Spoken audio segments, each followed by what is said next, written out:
Programa Mundo dos Negócios. Oferecimento Sebrae, transformando desafios em oportunidades.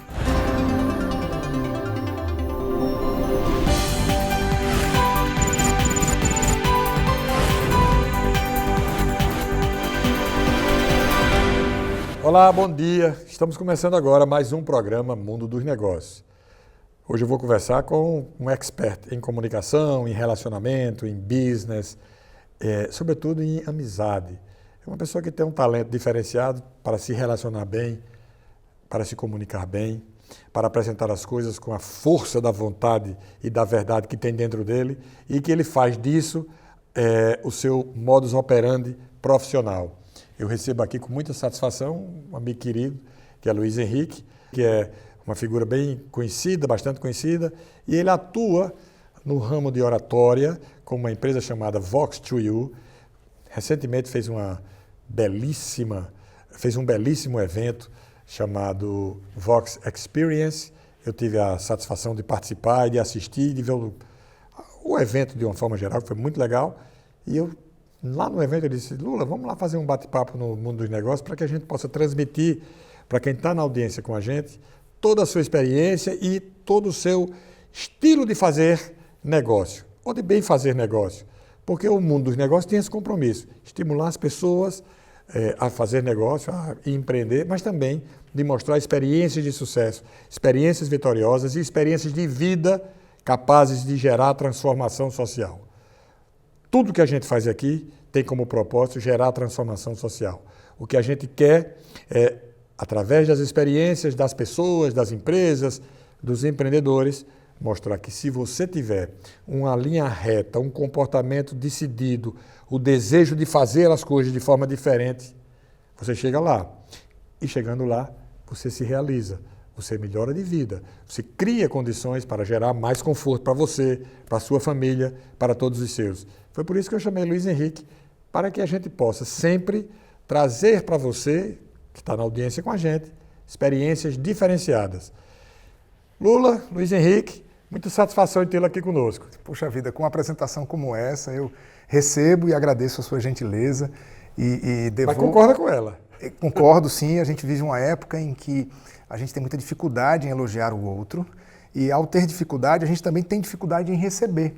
E aí já vai uma pequena lição que eu aprendi nesses últimos anos. Saiba receber. E aí eu recebo, de fato, agradeço pelas palavras e devolvo com um comentário que é muito peculiar, porque eu sou o telespectador do programa. Muito grato. E da forma como você fez o seu editorial de abertura, é a forma que eu imagino que nós queremos ver os nossos diante das telas. E é por isso que as redes sociais fazem tanto sucesso. Mas na televisão aberta, que eu tive a oportunidade de trabalhar, inclusive nessa emissora, a gente quer ver os nossos. Então, antes de começar o programa, o primeiro elogio que eu fiz foi por ver, por exemplo, um empresário como Marcelo do Ponto do Morango aqui na sua cadeira. E Marcelo é só um dos muitos representantes dos empreendedores e empreendedoras que você teve a oportunidade de dar vez e voz. E aí quem está do outro lado faz exatamente o que você disse, Jenner. Vê nesse a possibilidade de trilhar um caminho parecido. Portanto, está de parabéns. Sexto ano de acho que é quase 300 programas em torno disso. Hoje é o 235 dessa nova temporada. Da segunda temporada, que é pós-pandemia. Então, prazer estar aqui. Acho que é 235, é por aí. Então, uma coisa que eu queria... Lula, você está no mercado de comunicação há quantos anos? Uns 30, né? Eu cruzei a barreira dos 49 no último dia 18 de junho. Sim. Jenner, meu primeiro comercial foi aos 15 anos. Então, então já tem aí uma barreira de mais de 3 décadas. Eu lembro bem que meu primeiro comercial eu fazia figuração. E o meu sonho era falar no comercial. Sim. Era ser um apresentador. E naquela época, mais ou menos assim, surge o fenômeno Boris Casoy, no TJ Brasil, que leva para a televisão aberta o comentário, o editorial. Âncora, né? O âncora verdadeiro. Tipo os americanos, sim. Que Ou seja, né? isso. E aí, quando eu olhei para aquela imagem, eu falei, eu quero fazer isso na minha vida. Aí veio o vestibular e eu acabei fazendo direito. Fiz direito na Federal, cursei, fiz o curso inteiro, mas eu sempre estive com o pé na comunicação. Então, ao longo da jornada do curso e depois, e até hoje, sempre com o pé em algum veículo de comunicação, com algum tipo de experiência. Portanto, com o primeiro comercial aos 15, com 49, aí você vê aí um tempinho já, por todos, aí eu tenho muita felicidade de ter trilhado a jornada de todos os veículos. Isso é Como começou essa sua paixão pela comunicação? foi Elver Boris. Assim, quando eu vi aquilo lá, eu morei em Recife até os 10 anos, aí é uma coisa interessante. Eu morava num bairro chamado Casa Amarela. Conheço bem. Que é como se fosse um alecrim. Conheço bem, eu tive a tia que morou lá. Pronto, Casa Amarela. Morei ali. Até os 10 anos eu morei num apartamento pequeno, onde meu lazer era fim de semana na casa dos avós. Ou em Nazaré da Mata, região da Zona da Mata, perto de Carpina, ou em Jardim Brasil, um bairro lá de Olinda. Quando eu vim para Natal, em 85, foi quando meu pai foi transferido, ele era vendedor de uma distribuidora de alimentos. De produtos. Quando a gente vem para Natal, eu caio na Ponta Negra de 1985. Ou seja, eu saio de um apartamento fechado e vou para uma fazenda. Ponta Negra era uma fazenda maravilhosa, assim, é um negócio organizado. Mas esses primeiros 10 anos em Recife, a minha diversão era a televisão. Então, eu assisti de tudo um pouco e me apaixonei pela televisão. Foi consumindo mídia. Aquelas mídias ali todas, de Flávio Cavalcante, pequeno assistindo ainda, peguei, passando por Chacrinha. Isso era o quê? TV Tupi, A gente começou a assistir a TV Globo Nordeste em Recife. Sim, em Recife. E aí eu assistia ali Manchete, já tinha Band, que já estava... Mas era para mim muito claro, Rede Manchete de televisão, a televisão Globo, que era Globo Nordeste, ainda é até hoje, enfim. E ali eu vi muita gente, e Band já com Bolinha, por exemplo, que tinha Bolinha. Da tarde. E naquilo que viria a ser a Record no futuro, o embrião da Record é mais ou menos o quê? Ali a própria Manchete mesmo, se você olhar um pouco daquela história recente ali da década de 80. A televisão sempre foi minha paixão, amigo. E aí quando eu venho para Natal, eu sempre gostei muito de conversar, de tomar a frente, de liderar os processos, líder de turma, essas coisas todas. E é tanto que meus amigos do Marista sempre dizem, rapaz, desde a época do Marista tu já gostava de um moído assim, né? Então, com 15 anos, o primeiro comercial de televisão e na sequência eu não parei mais, amigo. Aí fiz muita coisa, graças a Deus. A vida da gente é muito interessante porque a gente às vezes faz atividades para as quais jamais imaginou fazer. Você é um caso de sucesso para quem imaginou que ia seguir essa carreira. Eu imaginava que seria engenheiro eletrônico, nunca fui. E aí eu cursei Sociologia e Política, mas eu não recebi o diploma de Política, recebi Sociologia. E depois eu fiz Marketing, eu fiz Administração também. Então eu tenho Administração, Sociologia, Política, Marketing. E a sua geração de publicitários, a que vem um pouco antes, e a sua, você percebe ali, assim como também a geração dos grandes jornalistas brasileiros, que não são formados em jornalismo. Sim. São egressos de Direito, Sociologia e de outros cursos até, Literatura, enfim, Letras e tudo. Se você parar para pensar nesse mercado, sobretudo no pós-ditadura no Brasil, você tem figuras que são grandes escritores e jornalistas que não têm o diploma, a graduação de jornalismo. Mas tem um ponto aí que você fala que me remete a uma palestra de Steve Jobs. Em uma das poucas vezes que Jobs aceitou ser paraninfo de uma turma, ele não tinha graduação, largou a faculdade com 1 ano, ele foi para Stanford e proferiu diga lá. Um discurso que é notável. Que é referência até hoje. Chamado Connecting the Dots, em português, conectando os pontos. Então a gente só consegue conectar o que a gente faz hoje, eu e você aqui conversando, juntando esses pontos do passado. É verdade. Então a sociologia te levou, aquele comercial para o Grupo Nordestão, 15 anos de idade, ele me levou para um caminho em que, ao olhar para trás, eu vejo como os pontos estavam ali, fazem sentido. E no caso de Jobs, uma aula de um curso de férias que ele fez de álgebra lá, que anos depois o Azinho da Apple, a tal, vinha dessa experiência que ele teve no curso de férias. A soma de experiências que a gente tem se revela ao longo da maturidade profissional. Sim. Eu acho que essa é a frase mais definida, porque você pega na idade que a gente tem, depois de estar, digamos assim, profissionalmente estabelecido, aí você põe para fora e o seu estilo, a sua forma, como você se relaciona, como você fala, como você demonstra gentileza e carinho pelas pessoas. Uma coisa que eu sempre achei importante que eu queria lhe perguntar, que é fora do contexto do negócio, eu estou deixando o negócio para o final. Isso, não tem problema. Mas uma coisa, a gente vive numa sociedade em que tem muita gente grosseira, gente mal educada. E você é um cara educado. Eu observo por quê? Porque a educação que a gente recebeu, ela molda também o jeito da gente ser, né? De a gente pensar no futuro. Eu agradeço o seu elogio e acredito a ele, assim, a minha base, a minha mãe, meu pai. Eu lembrei aqui claramente de meus 2 avós paternos, meu avô paterno e meu avô materno, com quem eu adorava dialogar. E eu costumo dizer que sorrisos não abrem portas, sorrisos escancaram portões. Por quê? Porque o sorriso, o bom dia, o boa tarde, que de tempos em tempos cai num desuso absoluto, impressionante, sobretudo com essa exclusividade da rede social, eu e aqui a rede, a gente nunca esteve tão conectado nas redes e tão desconectado ao lado, da pessoa do lado. Então, isso me abriu muitas portas, Gênesis. Se eu pudesse dar um conselho para quem nos vê agora, sobretudo os mais jovens, Você veja só. a educação abre portas. Estou falando de uma referência que eu tenho sua, você nem sabe se eu tinha essa referência, mas eu tenho essa referência com relação a você, figuras amigas nossas, com relação a Gutinho, Temberg Tinoco. É um lorde.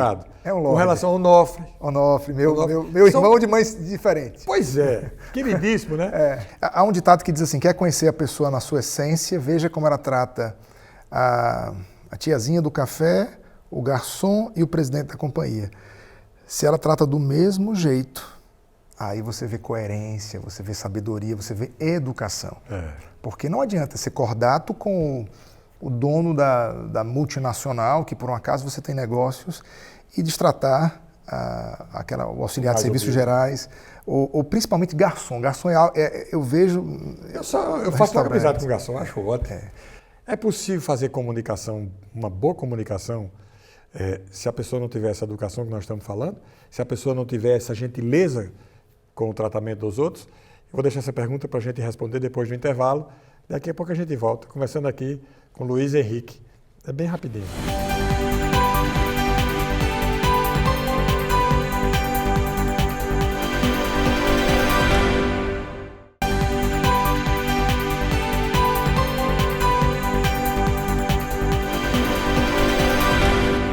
Estamos de volta com o programa Mundo dos Negócios. Eu hoje estou conversando aqui, eu vou chamar de comunicador, porque a atividade principal dele é de comunicador. Estou conversando aqui com o Luiz Henrique, que ele é múltiplo, mas ele é um comunicador. Vamos enveredar agora. Eu deixei a pergunta no final, né? Vamos ver se a gente responde a pergunta. Foi um desafio para você, depois a gente volta. Você me perguntou se alguém que não é cortês, que não é educado, que não tem gentileza se no não trato, tem gentileza né? no trato, Se se a consegue fazer uma boa comunicação. se a técnica pode sim dotá-lo de instrumentos pelos quais ele será assertivo e será percebido.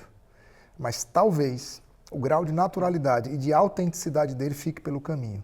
Portanto, ser gentil, ser cortês, saber entrar e sair de qualquer sala para a qual você é convidado. Isso até é bíblico. Tem uma passagem que diz, ao ser convidado para uma festa, senta na última cadeira. Se você tiver que ir para a primeira, alguém vai te levar para essa primeira cadeira. É natural que as coisas ocorram assim.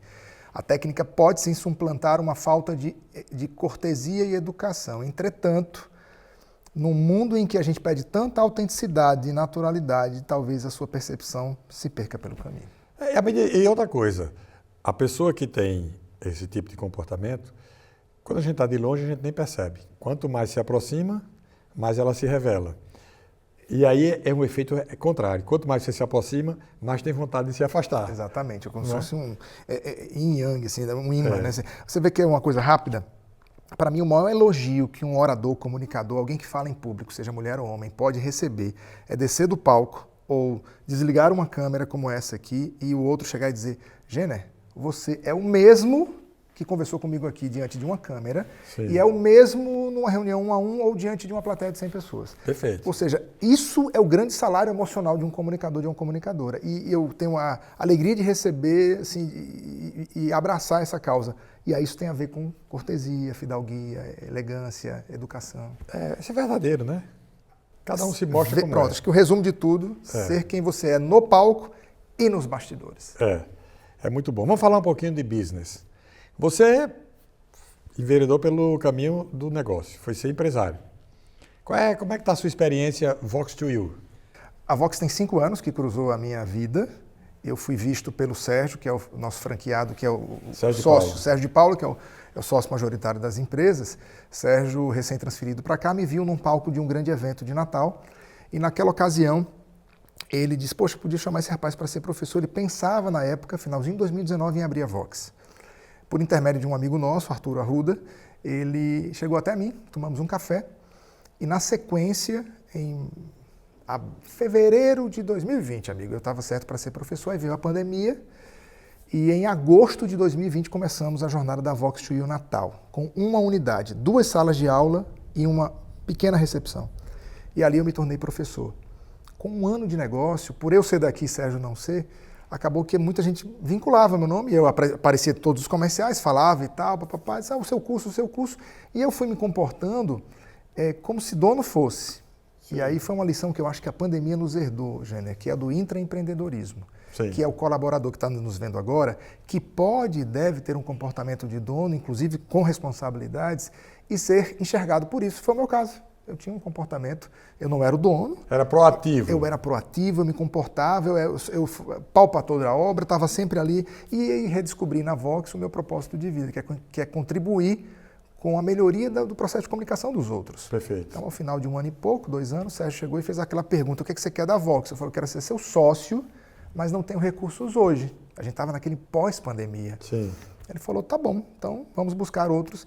E aí não foi difícil achar um amigo querido que inclusive era aluno formado na Vox, e assim nós abrimos a 2ª unidade da Vox, aí já como sócio, Sim. que é a Vox to You Cidade Verde. Uma região que crescia e cresce de uma forma impressionante, que é uma região ali que já dentro do município de Parnamirim, mas com IDH, renda per capita, enfim, ali nós vimos uma oportunidade. Na sequência ele abre Mossoró, eu me torno sócio também dele em Mossoró. E aí ele foi abrindo outras unidades e mais recente abrimos Caicó. Sim. Então, das 9 unidades que Sérgio tem junto com a Luana, que é a esposa dele, eu sou sócio em 3, e isso já tem quase 4 anos de história, 3 anos, quase 4 anos, e aí no papel de empreendedor, vivendo. Engraçado, eu sou empreendedor e ao mesmo tempo também sou funcionário da própria empresa, eu sou professor. Sim. Então eu consigo aqui ter os 2 assentos, ter as 2 visões, e no ramo da educação, sobretudo, de um curso que, se você parar para pensar, 5, 6 anos atrás, curso de oratória, como assim? Eu era presidente do Sindicato das Agências de Propaganda do Rio Grande do Norte. Eu não lembro quando foi, faz muito tempo. Eu fui fundador do Sindicato das Agências, junto com vários publicitários. Quando eu era presidente, eu fiz um curso, eu promovi pelo sindicato um curso de oratória para o universo de profissionais de publicitários, né? Eu trouxe para cá um radioator e publicitário e redator brilhante chamado Carlinhos Chagas, do Rio de Janeiro. Ele veio para cá e fez um curso. Depois a gente fez... Adelmo Freire foi pioneiro nessa área aqui. Isso. Eu fiz um curso com o Reinaldo Polito em São Paulo há muitos anos. Que ainda é uma grande referência. E depois a gente fez esse curso aqui. E aí ficou um hiato, né?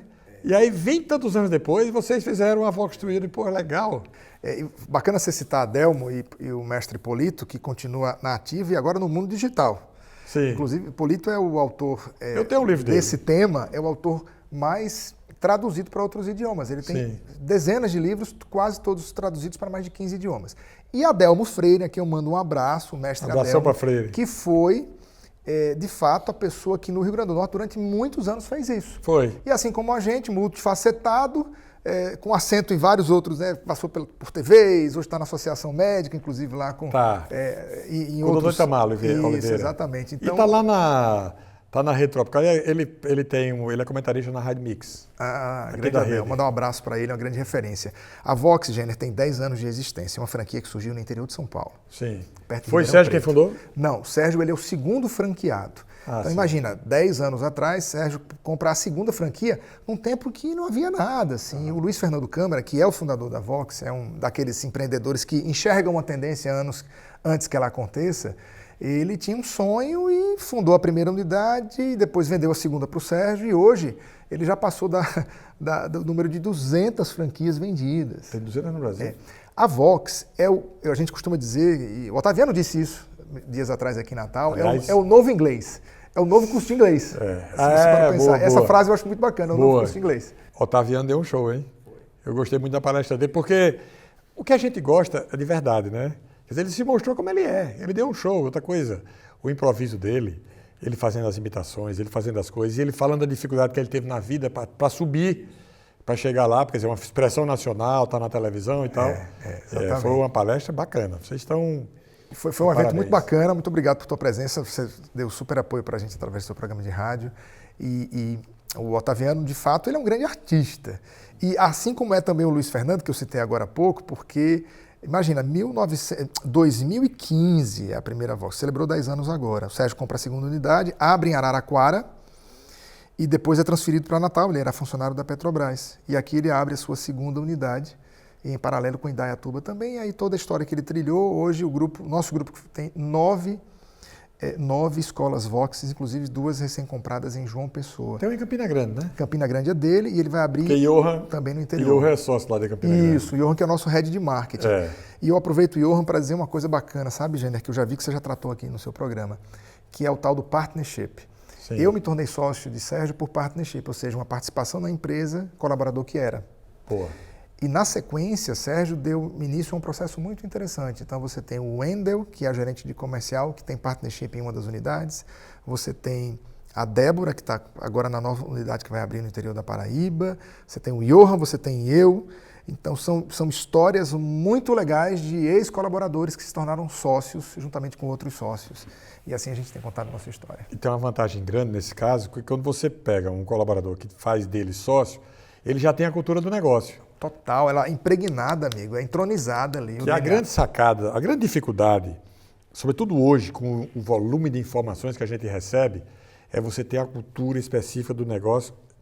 Eu vou até ampliar. É a cultura e o domínio da cultura do negócio. A cultura é o líder invisível, Gêner. Quando o dono, o supervisor, o gerente não está por perto, se a cultura estiver ali impregnada, as coisas se resolvem por si só, baseados na cultura. É aquela história, tem uma decisão a ser tomada. Peraí, isso aqui vai ao encontro ou de encontro à nossa cultura? Porque se for ao encontro, ainda que eu discorde de você, e nós debatamos por isso, ao final a gente pede a pizza e celebra. Afinal de contas, Perfeito. Foi uma decisão baseada na cultura da empresa. E se for choca. Choca. Pode não chocar a curto prazo, amigo, mas a médio e longo prazo pode trazer problemas seríssimos. Luiz Henrique, dificuldade hoje que vocês encontram lá? Por exemplo, tem muita gente bloqueada para falar em público ainda hoje. Eu chamo muita gente de vez em quando para dar uma entrevista. Você tem que fazer uma terapia antes, né? Aí a pessoa diz, não, para televisão, não, eu não consigo, eu não sei o que, é engraçado. Porque o que é que a gente vê hoje? A gente vê uma profusão de vídeos nas redes sociais, em que as mais diversas pessoas falam nos vídeos sobre negócio, sobre opinião, dão opinião da forma geral, estão lendo aqueles vídeos. Aí quando uma pessoa diz que tem vergonha de ir para a televisão, você diz, mas rapaz, coisa estranha, né? Pesquisas dão conta de que só 8% dos brasileiros se consideram capazes de comunicar uma ideia, um produto ou um negócio. Só 8%. É muita gente precisando sim. E nesse mundo pós-pandemia, nesse mundo onde, tem uma frase que eu adoro que diz assim, Shakespeare dizia, o mundo está na nossa cabeça. O palco é um grande, o mundo é um grande palco. E aí eu digo que esse mundo é um grande palco na palma da nossa mão, muitas vezes. Portanto, nesse mundo hiperconectado, não basta você ser um bom profissional. Você tem que ser percebido como um bom profissional, que é o nosso mantra preferido na Vox. Ou seja, dia desses eu precisava de um médico, essa é uma história que certamente você já passou inúmeras vezes, você está nos vendo agora, eu precisava de um médico, cheguei para os meus alunos e disse, eu preciso de um médico de especialidade tal. Aí me deram um nome A e um nome B. O que eu fiz? Fui para o Instagram. Médico A, vi que ele era preparado, mas eram as publicações todas estáticas, não havia sequer a voz dele, mas me pareceu um bom médico. Médico B, tinha publicações estáticas, aqueles banners, tal, cards, e tinha vídeo, inclusive, respondendo um problema que eu queria resolver. Eu escolhi o B e olha que loucura, gente. Talvez o A fosse até melhor, mas eu fui pelo B por quê? Porque eu percebi. Ele personificou a competência dele através de uma coisa simples, o falar, o ser compreendido. E aí esse é o mundo. Por isso que a gente tem muita gente que é candidato a ser aluno da Vox. Assim, graças a Deus é um mercado quase que infinito. Tem gente que não fala de jeito nenhum. Não. Eu falo com a pessoa, ela diz, não quero não, eu tenho vergonha, eu tenho timidez. Eu vejo isso hoje mais, inclusive, no público feminino. Por quê? Porque é uma preocupação constante nossa em ampliar a presença de mulheres aqui, nesse programa e nos outros. E você recebe muitos nãos, então? Recebo muitos nãos. Caramba. Quem me pediu já há muito tempo sobre isso, Cibele Benevides, sim, que disse a mim, dê mais, entreviste mais mulheres. Eu digo, eu tenho uma luta, eu vivo procurando. Outro dia eu pedi para ela chamar as amigas dela, ela chamou e a gente levou fora, ela e eu, né? Porque as pessoas têm vergonha. São pessoas capazes, são pessoas que se relacionam bem, que se comunicam bem no seu dia a dia, mas são pessoas que na hora da exposição, de vir para a televisão, de ligar a câmera e as luzes, a pessoa, não, eu fico travada. Aí vocês cuidam disso. A gente cuida, sabe por quê? Porque existem 5 pilares para eu e você e qualquer pessoa que está nos vendo agora desenvolver as suas habilidades da comunicação. A primeira são as técnicas. Sim. É a forma de olhar, de modular a voz, os gestos, expressão facial, uso de analogias e metáforas para se fazer melhor entender. Só que ao lado da técnica, Jânio, tem que ter um outro pilar que é o autoconhecimento. Você precisa saber qual é o teu perfil sensorial e comportamental. Aí vem o outro pilar, que é você praticar e se expor. Porque não é só praticar, porque praticar a gente pratica aqui com uma sala com 4 paredes, mas eu preciso me expor. Aí vem o quarto pilar, feedback. É a figura do professor. Se expor e submeter exatamente ao feedback. Exatamente. Aí vem o feedback. E o quinto é a repetição. É você repetir, repetir, repetir. Muitas vezes as pessoas falam, poxa, Luiz, você fala assim, fala assado e tal. Eu disse, gente, eu sou fruto das minhas repetições. De ter falado isso 200 mil vezes. Você está falando isso é o seguinte, sabe qual é a maior característica, a mais importante característica da publicidade, da propaganda? É a repetição. Somente a repetição é capaz de fazer a fixação da mensagem. Então, qual é a característica básica do trabalho do publicitário? É repetir. Para quê? Para que a repetição entre na cabeça das pessoas e eu consiga ter a resposta que eu quero ter com a minha comunicação. E esse é o grande desafio. É muito engraçado isso, que a gente repete como uma estratégia, repete para fixar a mensagem. Isso. Então, e para que a repetição te leva a encarar com muita criatividade e flexibilidade comportamental os desafios. Os meus alunos sabem, eu sempre digo, quase sempre, no ato de falar em público, as coisas não serão como você imagina. Então, diante de desafios, você tem que ter flexibilidade. E essa flexibilidade nasce no número de vezes que você repetiu. Se você praticar, é um treino, né? Treino. É um treino. Todos os bons, em qualquer profissão, só chegaram lá porque treinaram. As pessoas não sabem, mas tem um livro, o Outliers, do Gladwell, que fala da lei das 10.000 horas. Os Beatles, para estrearem e fazerem o primeiro sucesso, eles tocaram 10.000 horas juntos, inclusive nos bares mais sujos do interior da Alemanha. E você pega em todas as áreas. Você vê Zico falando como é que ele fazia para poder ser um grande batedor de falta. Aí ele terminava o treino. Horas a fio ali. Pendurava uma camisa na trave, num lugar lá. O nosso conterrâneo, Oscar? Pois é, Oscar no basquete. Isso. Oscar chegou a fazer 1000 arremessos num treino. E com a então namorada, depois noiva, jogando a bola para ele, porque ele só tinha ela. Era. Mas, Luiz Henrique, o tempo voou. Eu queria uma mensagem sua só para o seguinte. Como é que você pode estimular quem está assistindo a gente ali, está ali do outro lado e quer ter um parente, ter um neto, ter um sobrinho, ter um filho, quer, ou ele próprio, quer encontrar um caminho? O que é que você pode dizer? Para encontrar um caminho, você precisa ter figuras que sejam façam autocuradoria. Eleja 2, 3, 4 personalidades que estejam ao seu lado. Pode ser seu avô, seu pai, seu padrinho, seu tio, sua tia. Ouça a voz da sabedoria e de quem já chegou lá. Eu costumo dizer que o resultado, ele grita para o mundo. Então, se eu quero entender de publicidade, de televisão, de horas... Eu converso com gênero de empreendedorismo, você é um empreendedor já desde muito de sempre. Então, quem você está ouvindo, a quem você está entregando o seu ativo mais importante, que é a sua atenção para com o outro. A gente vive um mundo que está muito conectado, está todo muito disperso, mas é chegada a hora de, ao fazer escolhas, você tem que ter aquelas pessoas que vão te entregar a voz da sabedoria e principalmente do resultado. Show! Luiz Henrique, muito grato pela sua participação aqui. Eu que agradeço, amigo. Muito bom demais da conta. Passa rápido a conversa com a gente. Passa aqui, rápido, Vai trocando ideia, né? Espero que você tenha gostado. Foi uma aula, né? O programa Mundo dos Negócios fica por aqui. A gente volta no próximo domingo aqui na TV Tropical, Record TV. Aproveite seu tempo, pratique o ócio, curta a vida. A vida é curta. Tchau.